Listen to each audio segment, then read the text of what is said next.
17 American soldiers are lying in open desert. They are 300 miles inside Iraq. It is dark. No rescue is coming, and 3 Iraqi helicopters have just started landing troops in a ring around them. The only help in the sky is 2 American jets. Both are carrying bombs built to break concrete bunkers. For a completely different sortie, not one weapon on either aircraft was designed to target or destroy a helicopter. What happens next is the only kill of its kind in aviation history, and the Iraqi crew never gets a warning, because the warning for what hits them does not exist. Northwest Iraq. Early morning, still dark. The air war is 28 days old. 2 F-15E Strike Eagles are flying a Scud patrol at 600 knots. That is roughly 690 nice miles per hour. They are hunting mobile missile launchers. Behind them, 2 Pratt & Whitney F-100 engines are producing 23,000 pounds of thrust each. The lead jet is tail number 89-0487, call sign Packard 41. It belongs to the 335th Tactical Fighter Squadron, the Chiefs. In the front seat is Captain Richard Bennett, call sign TB. Behind him sits Captain Dan Baca, call sign Chewy. Baca is the weapons systems officer. His whole world is the back seat. Radar, targeting pod, weapons, TB flies, Chewy kills. This is a boring night. Scud patrols usually are. You fly a racetrack in the dark over a country the size of California. You look at sand, then you look at different sand. Then AWACS comes up on the radio. AWACS, the eye in the sky. A massive, high-tech flying command center that tracks every aircraft in the war zone for hundreds of miles. AWACS now has the picture those 17 men on the ground already have. 3 helicopters, landing, dismounting troops. This is a very bad picture. Someone on the Iraqi side has worked out roughly where those men are. He is closing a ring around them. The tasking comes in about 3 words. Kill the helicopters. You need to understand what is sitting on that desert floor. The lead helicopter is a Mi-24 Hind. The Soviets built it as a flying tank. It weighs 12,000 kilograms. It does 208 miles per hour flat out. It has a titanium armored cockpit. It has bulletproof glass. It carries 8 troops in the back and a gun in the nose. Afghan fighters called it Satan's chariot. Against 17 men lying in open sand, a Hind is not a fair fight. It is a wood chipper with rotors. The Iraqi crew is confident. They have earned it. They know exactly what can hurt their helicopter, and they have an answer for all of it. Shoulder-launched missiles? They have flares. Radar-guided missiles? They have a warning receiver. It screams the second anyone locks them. They can land and be relatively safe. Fighters, they drop to 50 feet and hide in the ground clutter. A helicopter low over broken terrain is one of the hardest targets in the sky. Every Hind pilot alive knows this, and they operate over their own territory. So the Iraqis are watching. They are watching everything. Packard 41 comes in fast. TB tells his wingman to stay high and hold cover. Chewy goes to work in the back seat and immediately hits a problem. The radar will not hold a lock. It grabs the target. It drops it. It grabs. It drops. Chewy later explained why. What the radar was seeing was the rotation of the rotor blades. Think about what that means. A fighter radar is built to find something flying in a straight line at 400 knots. A rotor disc does not do that. It is a blur of blades moving forward and backward at the same time, several hundred times a second. The radar cannot decide what it is looking at. It sees noise. It lets go. Not reliable for a shot. Let's stop here and appreciate the situation. The Hind is being hidden for free by the physics of its own rotor. Chewy does not quit. He does something else. If the radar cannot see you, look with something that does not care about motion at all. He switches to the lantern targeting pod, infrared. It does not listen for movement. It looks for heat. It draws a picture, and there they are, 2 helicopters, plain as day,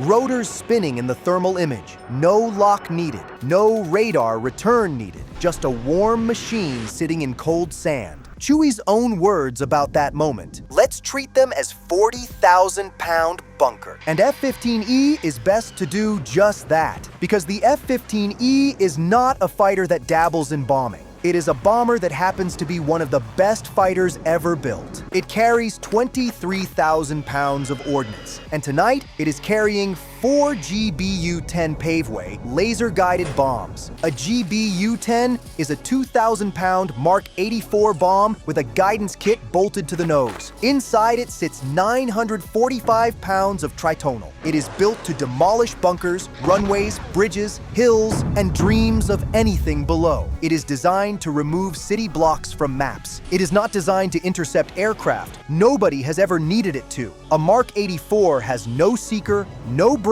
and no opinion. It is half a ton of high explosive with just enough of accuracy. TB Arms 1. Chewy holds the laser on the lead hind. They are inbound at 600 knots. Release point, 4 miles. That is about 7 kilometers of empty black air. And here is the part that has no defense. A laser-guided bomb makes no noise. It has no motor, so there is no rocket plume to see. It emits nothing, so there is no launch warning to hear. The Iraqi's radar warning receiver stays silent because nobody locked him. The radar gave up minutes ago. His missile warning gear stays silent because no missile was fired. His flares are worthless. There is no heat seeker to fool. Every countermeasure on that helicopter is built to defeat something chasing him. This thing is not chasing him. This thing is falling. Throwing flares at it is like throwing a javelin at USS Gerald R. Ford, and his 208 miles per hour top speed buys him nothing. The bomb does not have to catch him. It only has to be in the right place when he arrives. In the back seat, Chewy has a strange moment. TB asks if he is good for release. Chewy has good laser ranging. Everything is correct, and he holds off, just for a beat. No technical reason. In his own account, he calls it a gut feeling. Then, he keys the mic. Cleared to pickle. TB pickles. 2,000 pounds leaves the jet. The aircraft shudders and lurches upward. Suddenly a ton lighter. TB rolls into a left designator turn. Chewy keeps the laser steady. The timer runs down. Time to impact reaches 0, and nothing happens. Computer says miss. Chewy is staring at his display. No bomb, no flash, nothing. But he holds the target in his crosshair. He believes. And he was right. The computer was wrong, as it was never programmed for that kind of a shot. And in an instant, the most extraordinary shot in the history of air combat happened. The bomb appears on his screen. What he watched next deserves to be quoted properly. It came in angled nose high. Then it started down. It penetrated through the rotors. The bomb then entered the cockpit of the helicopter. And while it was coming out of the bottom, the fuse delay functioned. The helicopter did not crash. It did not catch fire and go down. There was a tremendous explosion. It disintegrated in a huge fireball. There was nothing left to fall. The titanium armor did not matter. The bulletproof glass did not matter. The flares did not matter. 12,000 kilograms of Soviet engineering, and every gram of it was solving the wrong problem. More Strike Eagles are inbound with proper ordnance for the mission. Staying would put Packard 41 between Eagles and helicopters. TB and Chewy turn away. The 2 helicopters got away. The next day, the phone rings. It is the Black Hole. That is the war headquarters in Riyadh. They are calling to say thank you. 17 Special Forces soldiers walked out of Iraq. Every one of them is alive because a bomb built to break concrete got aimed at a helicopter by a man who could not get his radar to work. Tail number 89-0487 is still flying today. In May 2024, it passed 15,000 flight hours. It carries a single green star on the fuselage. That is the marking for an air-to-air victory. It is the only one on Earth earned this way. And this is the thing people get wrong about American air power. Everyone talks about stealth. Everyone talks about the jet you cannot see. But that Iraqi crew could see fine. Their sensors worked. Their armor worked. Their countermeasures worked. They lost because 2 Americans looked at a bunker buster and asked a question nobody had thought to ask. Why not drop heavy thing on flying thing? So here's my question for you. You are in that back seat. The timer hits 0 and your screen is empty. Would you believe the computer and call it a miss and turn for home? Or do you keep the laser on the target? Tell me in the comments. And subscribe, because there are more of these than you would believe.